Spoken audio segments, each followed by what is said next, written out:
You are listening to the 2 and Out CFL podcast, a proud member of the Canadian Football Podcast Network. It is the Canadian Football League. That's what I think. Couldn't it be like Canadian Football League? Like, we're going to totally embrace the Calgary heel aspect. Grab some poutine and a double-double. It's time for the 2 and Out CFL podcast. Now they have to kick it out, and they do! Every week, Travis Currah. Does anybody still care about this podcast? And Brazilian Ty. Hunters are people, too. Talk fantasy football, bring you the latest in CFL news, and sprinkle in a little bit of nonsense. Are you kidding? This is unbelievable! Ready, set, hunt! And we're a part of the Alberta Podcast Network, powered by ATB. Brazilian Ty Grey Cup week is officially here, and you broke your, 6-week-long detox on Saturday night. How you feeling, buddy? I feel like a hot bag of garbage. How are you going to make it through Grey Cup? Well, what I need to do is continue to keep drinking, and then that way, by the time Grey Cup rolls around, I'll have built my tolerance back up. What kind of shape are you going to be in for 2 and Out Live? Terrible. So, like, par for the course. Par for the course. 2 and Out Live is happening Thursday.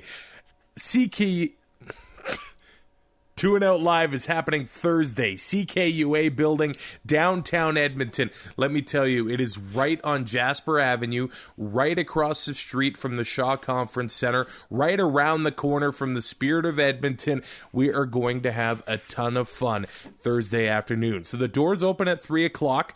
The show's we're gonna go to about 4:30, and the show's gonna start at 3:30. But a lot of changes have happened since the last time we have recorded an episode. That is an understatement.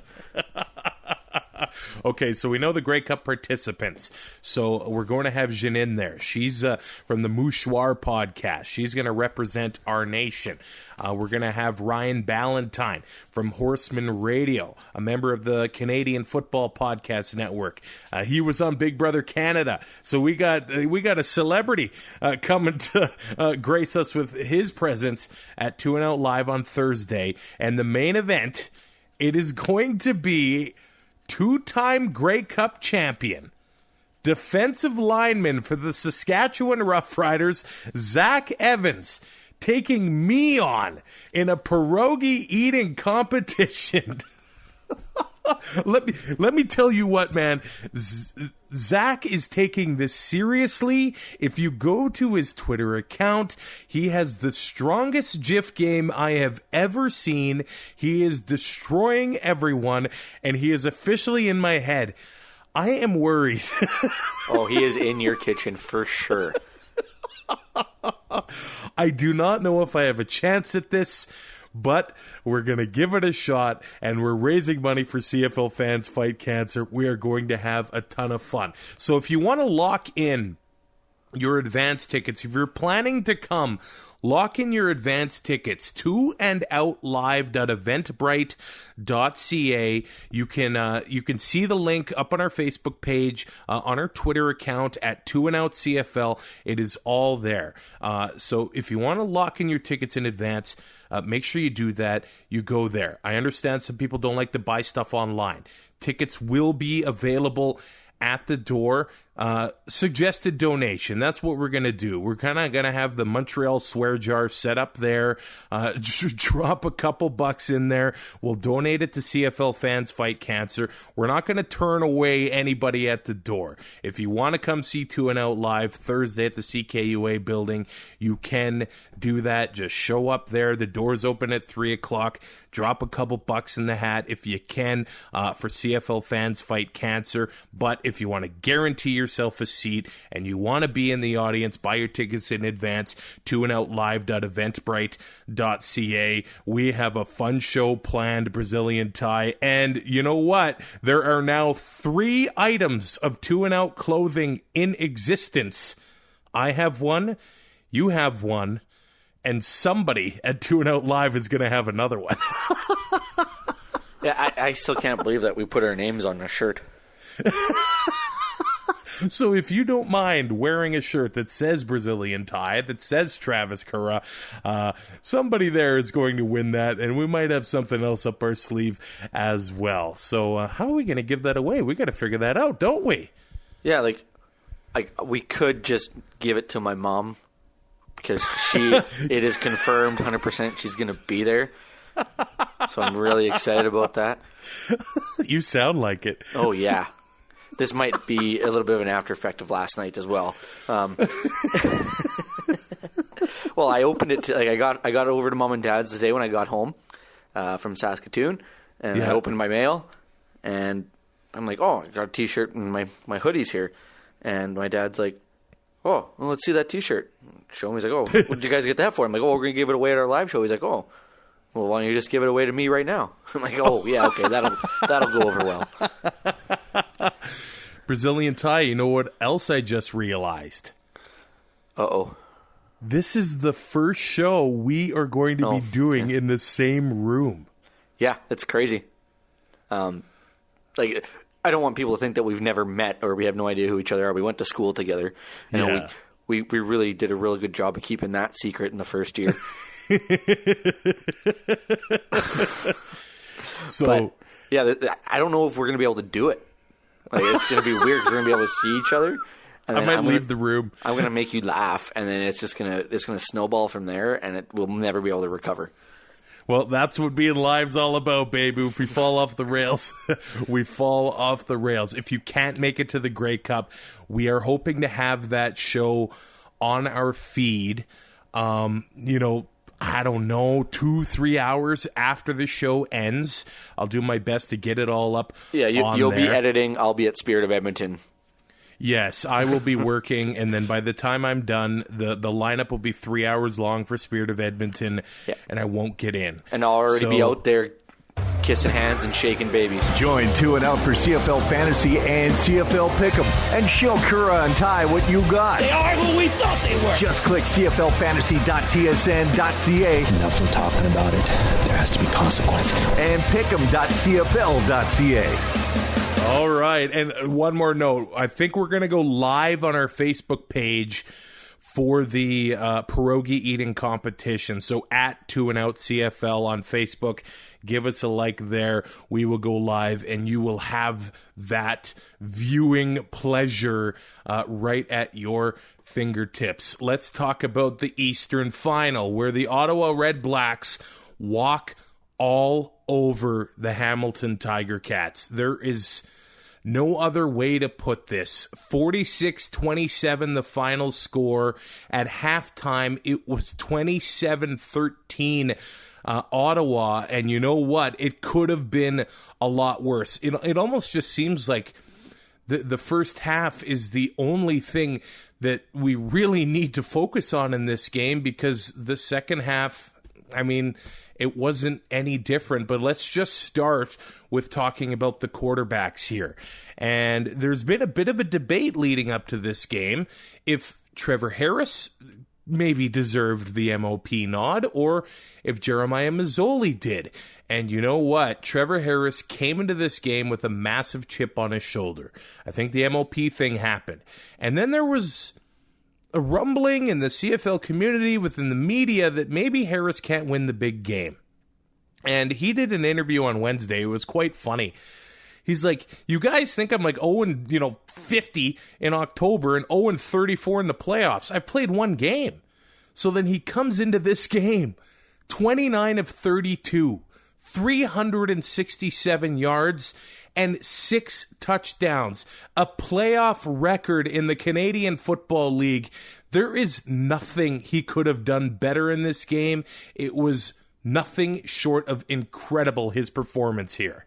And his quarterback rating of 158.3, he had the perfect game. Yeah, there was nothing to be better, yeah. The picture of success, though, was, you know how many times Delvin Breaux got targeted? 0. So wow. keep the ball away from Delvin Breaux. You got a chance to have a big game. The Ticats just had no answer for the Red Blacks offense this afternoon.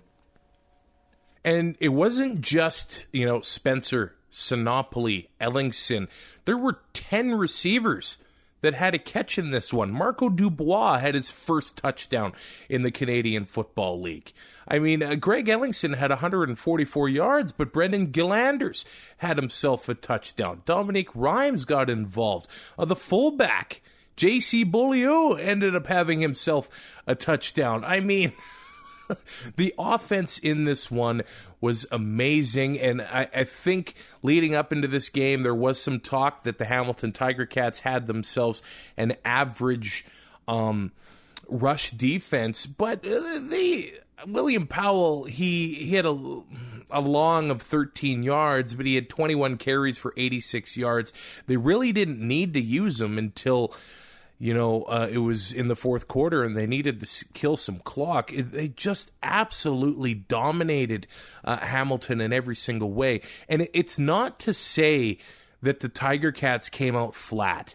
The intensity in this game was probably the most intense game we have seen in the CFL this season. And I don't know if this sounds crazy, but it's almost like the Ticats were a little too intense and a little too emotional and a little too fired up to rein it in here. Yeah, and you have to be able to use your emotions to your advantage, and they just seemed they were super amped up, fired up for this game, and they weren't able to harness that emotion, and they got outplayed and early. And we said last week that they would have to have a good start, and every drive ending in field goals, while eventually once the Ottawa offense got rolling, which didn't take them long, they were getting touchdowns, and it just once they were up by 10, you're like, this one's over, because Hamilton couldn't make anything happen on the defensive side of the ball. Braylon Addison had himself a bright game on the offense, and that was about it. So he had 12 catches on 15 targets, 129 yards. But Noel Thorpe and his game plan was able to really shut down the rest of the offense. Jeremiah Mazzoli had 28 completions on 41 attempts, 315 yards and a touchdown, but 3 interceptions on the day, and some of them were real bad. Just bad throws from Mazzoli, throwing off the back foot. He was rattled in this one, and I know he's been in the league for a while, but he doesn't have all that much playoff experience himself. They went into a hostile environment in TD Place, and I think it got to them. Maybe they just were riding too high off of that blowout against BC last week and thought they would walk into Ottawa and have an easier time, but that offense without Brandon Banks clearly doesn't work. No, he is definitely the straw that stirs the drink, suffice to say. So, without him there, it doesn't open up a lot of other options. You can kind of key in on guys like Luke Tasker and Mike Jones and take them. They basically took them out of the game. I mean, Luke only had 67 yards on 5 catches. Jones, 25 yards and a touchdown on 3 catches. Braylon Addison was targeted 15 times. The next highest guy, there was 3 of them, Buren, Tasker, and Mike Jones. They were only targeted 5 times each. And so it becoming one-dimensional again, because, you're just throwing to the guy that's replacing Brandon Banks. It's not going to work. So Mike Jones had himself a beautiful touchdown catch at the end of the first half. And I said in the last episode of 2 and Out that Ottawa's advantage here is their coaching.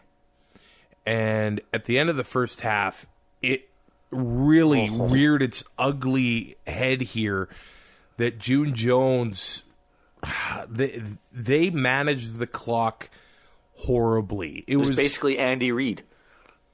It was first down with 12 seconds left on about the 5-yard line, and they let the clock run to 0, then called the timeout, so they had to go for a touchdown to get back into this game with no time on the clock, and it was this close to being an incomplete pass. There was no reason they didn't have the time to at least take 2 shots into the end zone there. That you're not setting yourself up for success. It ended up working out, but I mean, it just shows. Yeah, it did. It just shows that the coaching staff in Ottawa compared to almost every other team in the league, maybe save for Calgary. But like you guys like Rick Campbell and you know the guys that they have there and Noel Thorpe, like they're so like there's so much. They're on a different level than everybody else, it seems. I mean, this is going to be Ottawa's third Grey Cup trip in 5 years.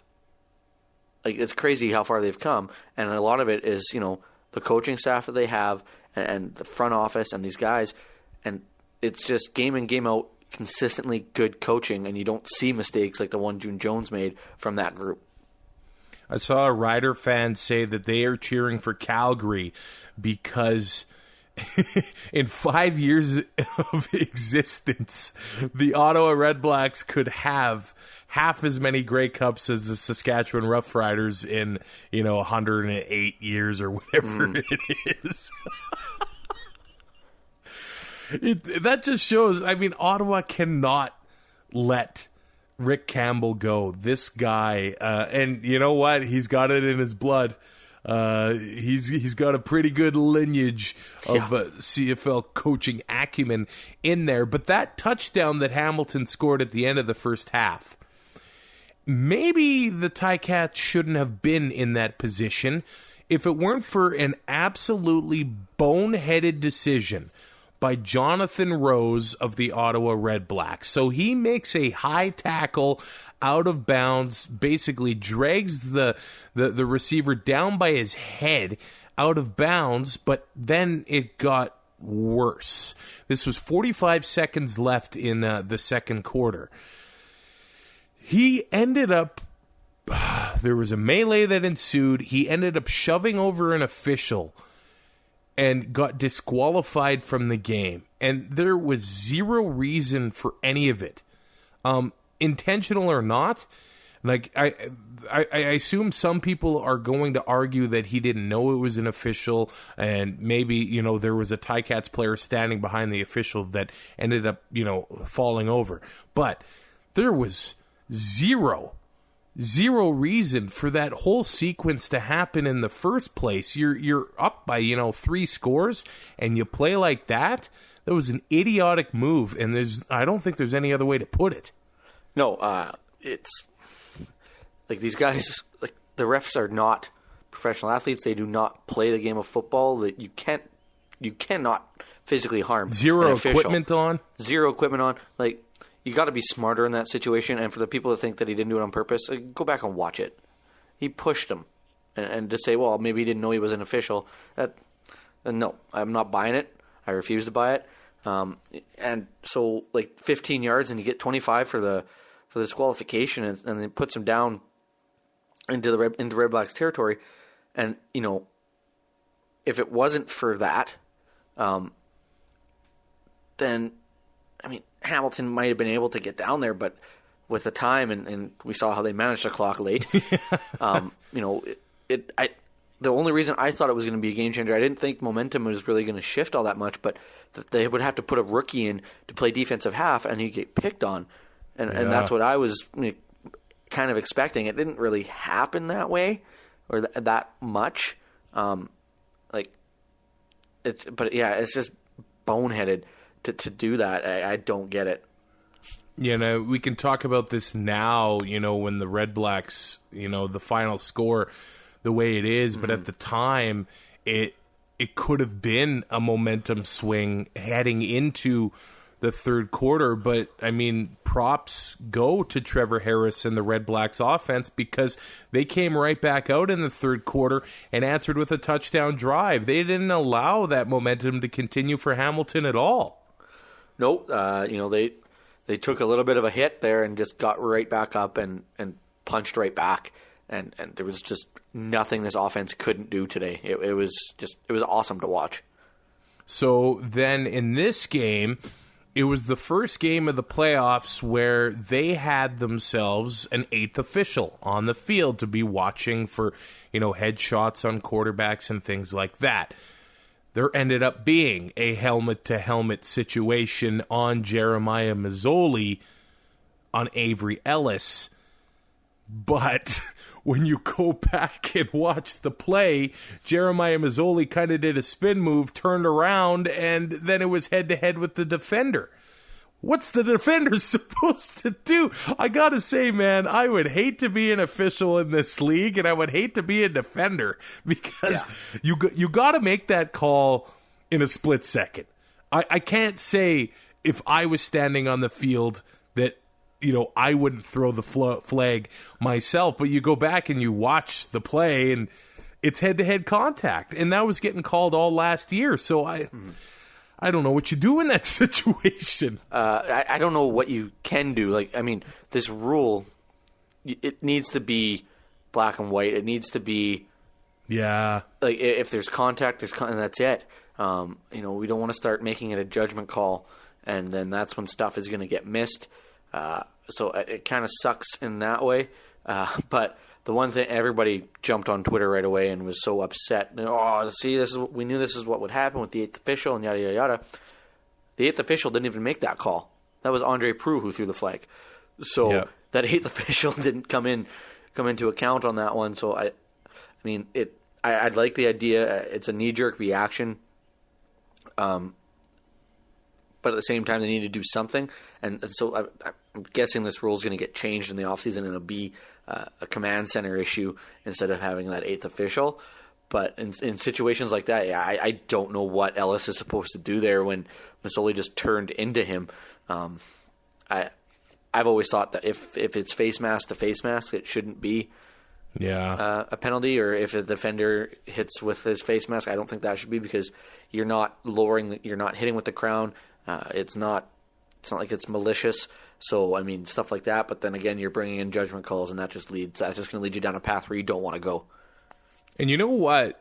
The CFL probably should have 8 officials on the field anyway, because there are 2 more guys on the field at one time than the American game, and the field's bigger. So you're counting on the same amount of officials to cover that much more real estate and 2 more bodies. So, they did what they did, but an 8th official overall, I think, does make sense.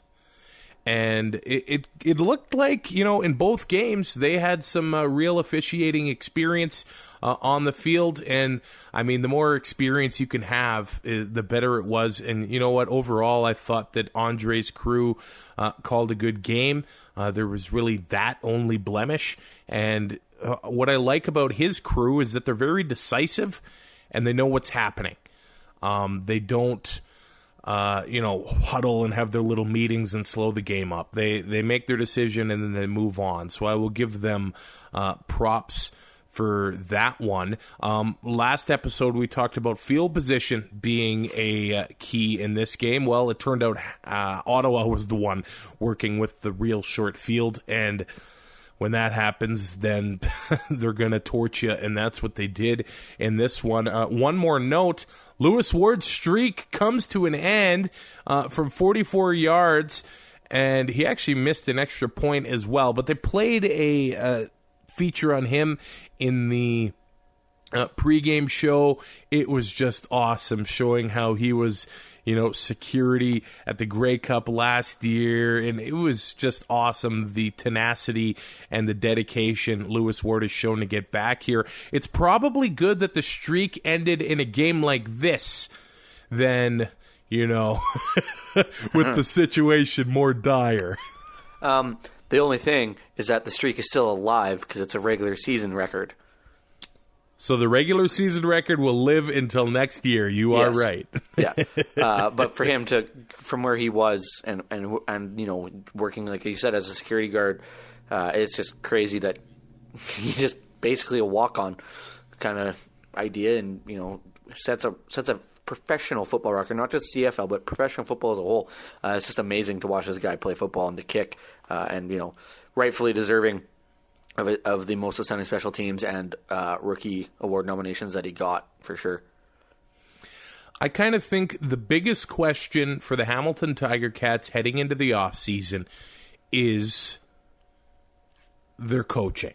I'm not saying that June Jones and Jerry Glanville and company are bad coaches, but they are not options for the long haul. I don't know if there's an argument that or anybody that would say that they are options for the long haul. I want Jerry Glanville to stick around for as long as possible. I like me some Jerry Glanville. He is the coolest man on planet Earth. His defense got lit up in this one. But do you think the Tiger Cats make that move to Orlando Steinauer? Because you know that there are going to be other teams, maybe BC, taking a run at Orlando Steinauer in this offseason to get him on their sidelines. I think with the success that Hamilton has had with June Jones at the helm in the last 2 years, when he came in, they were 0-8 or whatever it was, 0-9 last year, and this football team has completely turned around. Sure, they finished below 500 this year, but I mean they still made the playoffs. They still won a playoff game. It's a huge turnaround from where they were under Ken Austin. So I think they might stick with him. But like you mentioned, guys like Orlando Steinauer are out there and could possibly be dependent. It depends on this new coaching salary cap that's going to come in as well. That's going to be a huge effect on what happens in this offseason because teams aren't going to have the room, to have two head coaches on the books if they have to get rid of one. Yeah, and I guess it's all up to June Jones. I think the Tiger Cats would probably welcome him back, but it's up to him if he wants to stick around. And you know what? It kind of seems like he likes playing in the CFL, and he really wanted to get himself a Grey Cup this year. So I think it's cool to see coaches of that caliber, Glanville, Jones, wanting to win a championship up here and showing that, hey, it's not easy. No, and if it was easy, everybody would do it. Just ask Winnipeg. But poor Bombers. Is that too soon? Oh, man. Let's talk to those Bombers. First, we got to say thank you to Park Power. They are a provider of electricity and natural gas in Alberta that offers low rates, awesome service, and profit sharing with local charities.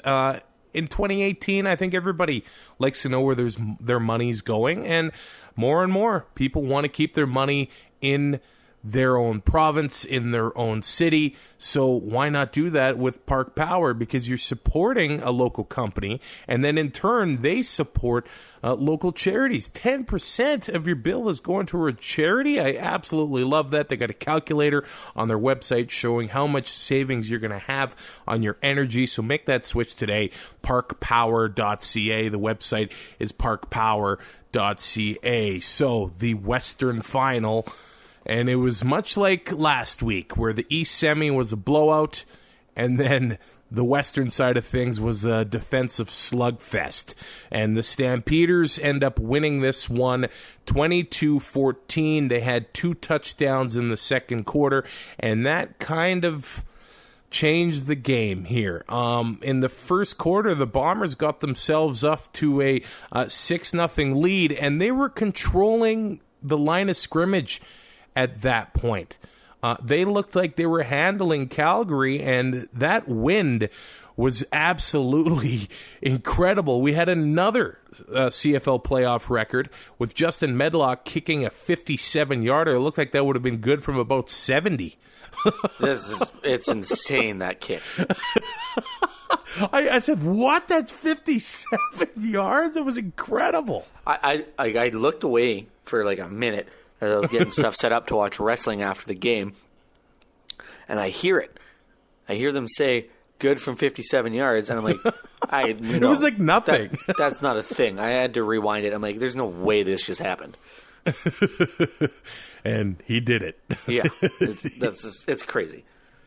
But after that 6-0 lead in the first quarter, it just headed downhill for the Winnipeg Blue Bombers. Really, after the first quarter, the defensive line turned it on. Micah Johnson, Jacarid Davis, Cordero Law, Junior Turner, they made it happen, and they gave Winnipeg all kinds of fits and really took Andrew Harris out of the game, not only because They got a lead, Calgary did, but they really started limiting him at points in the game. And you know what? I have to say, I expected more from the Winnipeg offense and Paul LaPolice. I thought that they were not as creative as they were against Saskatchewan, and maybe it's because they lost that lead so quickly in the second quarter. Yeah, a guy like Nick Dembski should be getting more than 3 touches in a night. He should be, yeah. And you know, like you said, the defensive line for Calgary really got, or was able to limit Andrew Harris. They got in his head. You know, he was. They looked like they were in his head. You're right. And he was getting in the face of guys like Micah Johnson and stuff, and you know, yelling at them, and they're just standing there like, "What?" And they're laughing at him. Yeah, we're better than you right now. You think, look at the scoreboard, and yeah, it was. And we saw it at halftime too. Again with the Stampeders as the teams are heading off for halftime. Micah Johnson in the middle of it. Surprise. Yeah, huge surprise, a big shock to everybody, I'm sure. You know, and they got in Winnipeg's head, and they just had no answer.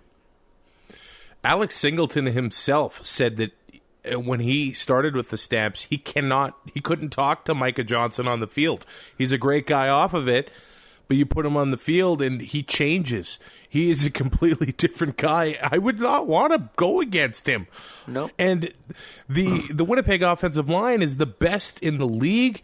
They handled the Rough Rider front seven last week, but they got off to a good start in McMahon Stadium, but I don't know what happened after the first quarter. They turned it on, and they won the game for the Stampeders. Mm-hmm.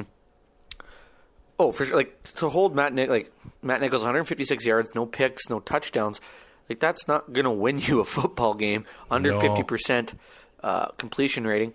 Chris Streveler, the one pass he threw when he overthrew Andrew Harris, you get one, maybe 2 of those chances in a game. You have to capitalize on those. The quarterback play wasn't very good for Winnipeg, and you know Calgary's defense just feasted on that today.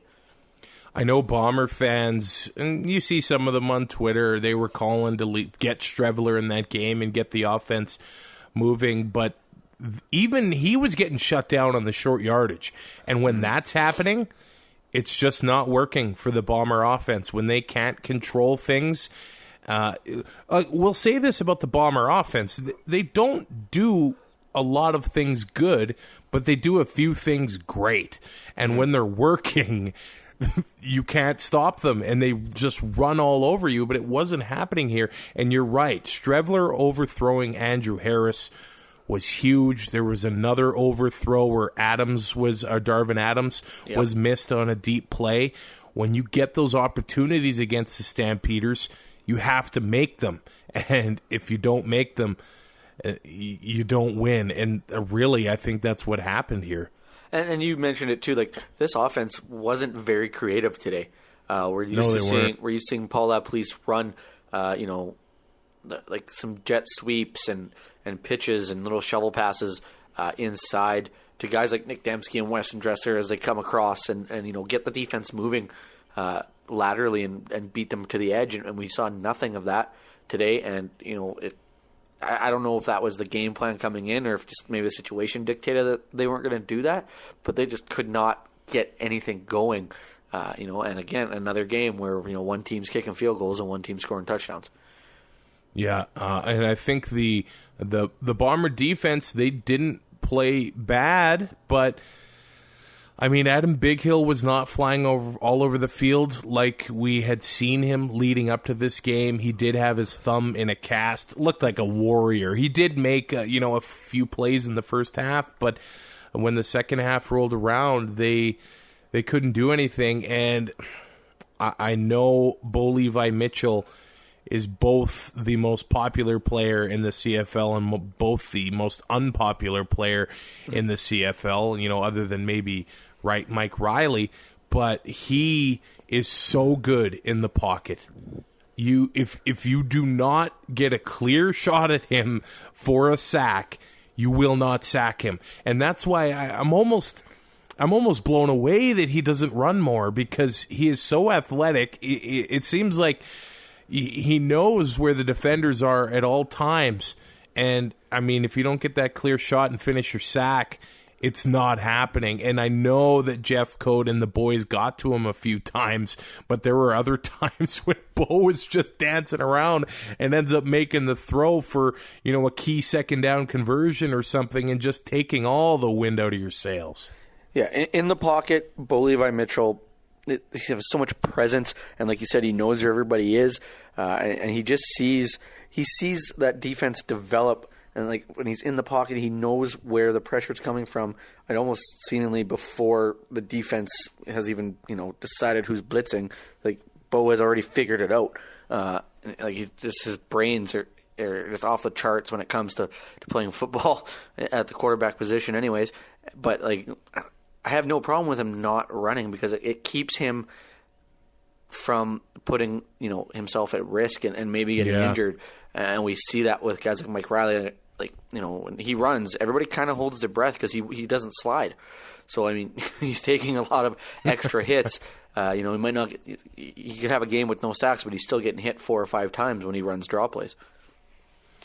And you know what? You speak of, guy getting hurt a little bit. Bo ended up on the sideline, and they were taking a look at his knee. And Bo ended up just saying that it scared him a little bit because he had issues with that earlier this season in a game. I believe it was against Edmonton, the Labor Day and the Labor Day rematch when Bo was banged up a little bit on that knee. That might be a story heading into Grey Cup week. We'll see how they manage that knee. Things just look okay for him. But speaking of knees that aren't 100%, Eric Rogers, 6 catches, 61 yards, but a hat trick, 3 touchdowns. All 3 of Bo Levi's touchdowns went to Eric Rogers, and that last touchdown of the game, it was an incredible catch. And, I mean, Rogers was just making these moves. They were just torching the Bomber defenders, and I can't blame them. No, it's crazy.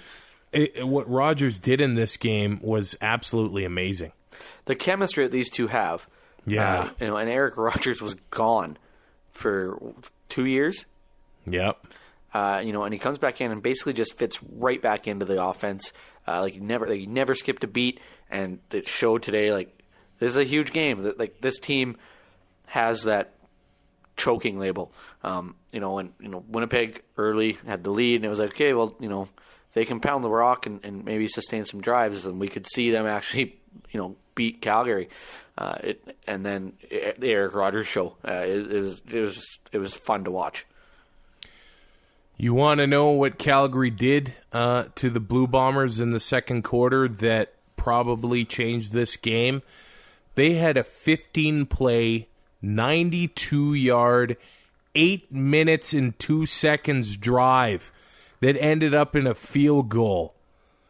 I mean, when you can kill 8 minutes on a drive in the CFL, you are controlling the game. And that is going to wear down any defense. You have to get off the field. You can't allow teams to do that to you. It just kills all of your momentum. If you had any to begin with, it's really hard to spend that much time on the football field and still make plays. It just kills your entire defense.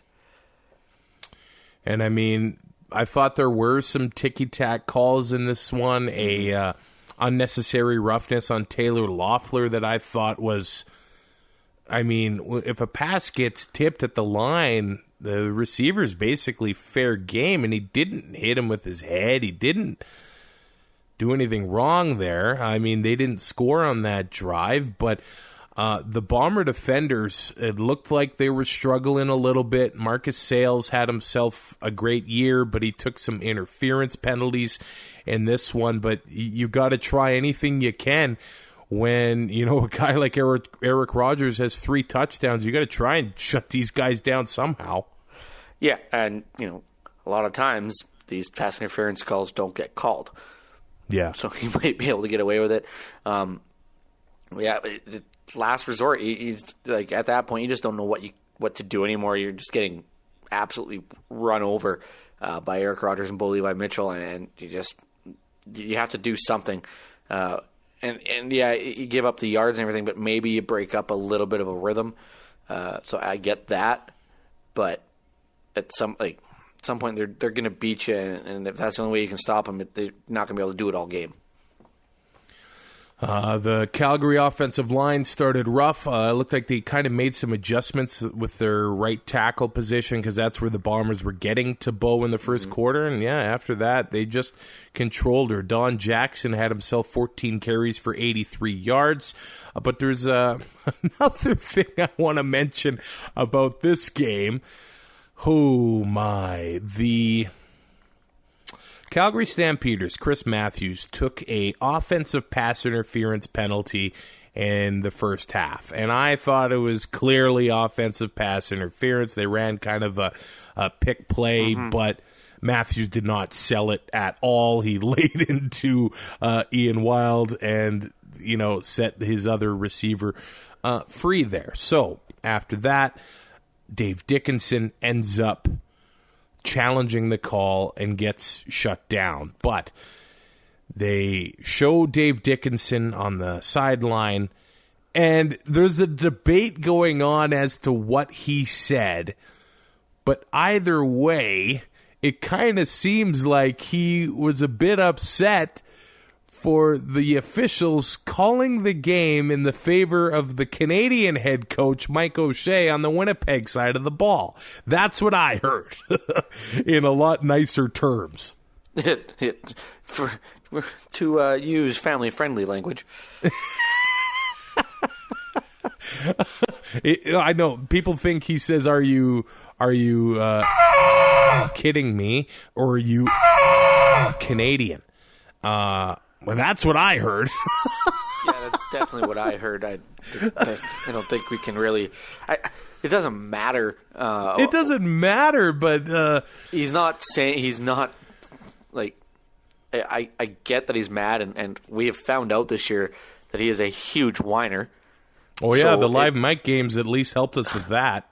I almost have to turn it off when he's on the live mic because I can't handle it. He's like your 4-year-old brother who doesn't get his way and just throws a temper tantrum. It's so brutal. But here we go again with, it's just going to feed into the thing that, the league is against Team A. It's like every fan base thinks that the league is against their team at some point. But I never knew coaches did.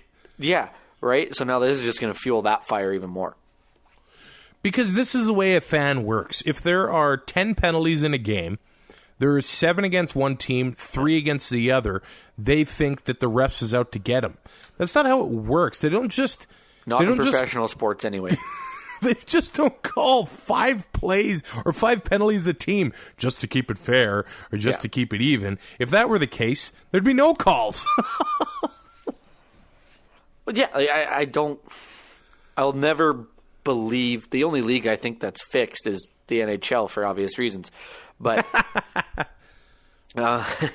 in professional sports, I've never understood the thinking of, the league is... like, why?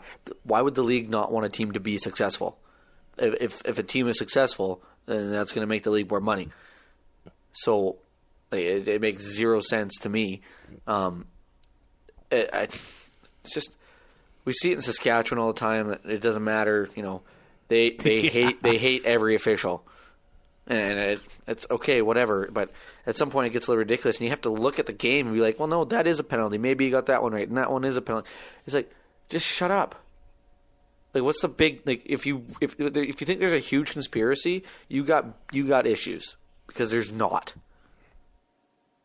Now, if you want to think a hockey ref in a minor midget league is against the visiting team, you're probably right. You can look at the game sheet. There's probably a case for that. You can look at a game sheet and see, each team had 9 penalties, but at one point the away team took 8 straight penalties in one period. It's like, I doubt it happened that way. One more thing I will say about this game. It looks like the Calgary Stampeders have no problem playing the villain in this upcoming Grey Cup. And with the game being in Edmonton, I think that's exactly what we are going to see Sunday evening at Commonwealth Stadium, because Dave Dickinson got up on that podium after the game and said, hey, I know most of Canada wants to see change, and they're sick of seeing the Calgary Stampeders in the Grey Cup, but guess what? It is not happening this year. They're playing the villain heading into this game, and I think they are embracing that. I love a good heel turn. Oh, who doesn't? It's the best. Who does not love that? It is the well, best. I'm not going to... I don't know if that's really a heel turn for the Stampeders. It's more of, sticking the heels in and reaffirming that. Yeah, it's once you've already turned, and then you still keep beating the guy with the chair. Yeah, absolutely. So, Commonwealth Stadium, I know it's only a few hours away from Calgary, but I think we're going to see what we've seen the last few years. Overwhelmingly, people in the stands will be cheering for the Ottawa Redblacks. There is a chance that some Calgary faithful make the trip up the QE2, but I saw more people complaining that it was too cold in Calgary to go out to the game. My stat sheet says there were 29,000 people there. It was +4. Yeah, I said it 2 weeks ago. Are we whining about this? 29,000 people. What's wrong with that? Buy a winter jacket. We all have them. I think we do. Do you have a toque? I have like 4. I have 4 winter jackets. And you know what? I'm probably going to bring one for Grey Cup. That's probably a good plan. Because I didn't in Regina, and that sucked. So, if we look at the weather heading into the Grey Cup in Edmonton, it might be a bit of a factor. Wednesday in Edmonton, +9 is the high. Saturday, the high, -9. So, Sunday at the Grey Cup, we're going to have some more whiners, but that is okay. It is the Canadian Football League. That's what I think. Couldn't it be like Canadian Football League? Like, we're going to totally embrace the Calgary heel aspect. Oh, Brazilian Ty, how did you do in Pick'em this week? I don't want to talk about it. I went 2-0. How did you do in fantasy? I hit it out of the park. Fantasy? I had a good start with Braylon Addison. I was like, oh, here we go. And then, we'll see Andrew Harris run all over the Calgary defense, and, Nick Dembski get some looks, and none of that happened.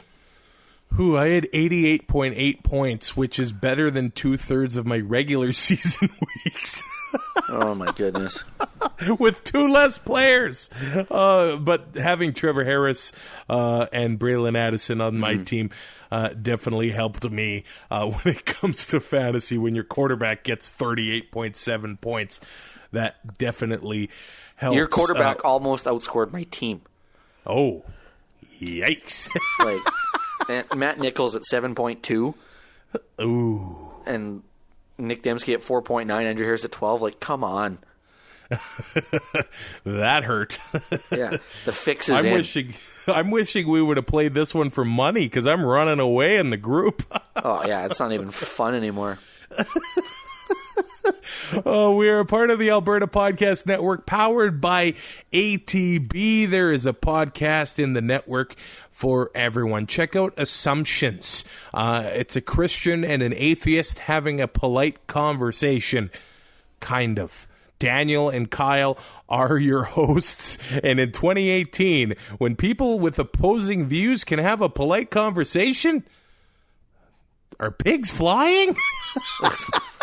So check out Assumptions in the Alberta Podcast Network. The next time we talk to you, we'll be 2 and Out live at the Grey Cup, the CKUA building. Get your advance tickets, 2andoutlive.eventbrite.ca. Tickets, all the money goes towards CFL Fans Fight Cancer. Janine from the Mouchoir Podcast. Ryan from Horseman Radio. And Zach Evans from the Saskatchewan Roughriders will be at 2 and Out Live. Brazilian Ty, you're a betting man. I have seen multiple different betting lines online. The early one was Fake Gainer set me at a 3.5 point underdog. Where do you put the line? Well, it all depends on what format we're using. Are we going total pierogies in a time, or quickest to eat a certain amount of pierogies? I think we're going to go quickest to eat a certain amount. Then I will take Travis at minus 2 seconds. Ooh. Because you are the professional. You are the professional, and you usually get 3 points at home. So I'm only going to give you 2. Because you're not quite on home field. And you are the official timekeeper, by the way. Yeah, so I know I'm going to win this bet. Oh, we'll have to doctor the video and the time just to... Oh, what are we, White House staffers? 2 and Out Live is going to be a fun time. We're not going to turn anyone away, so if you do want to show up Thursday afternoon, the doors open at 3 at the CKUA building in downtown Edmonton.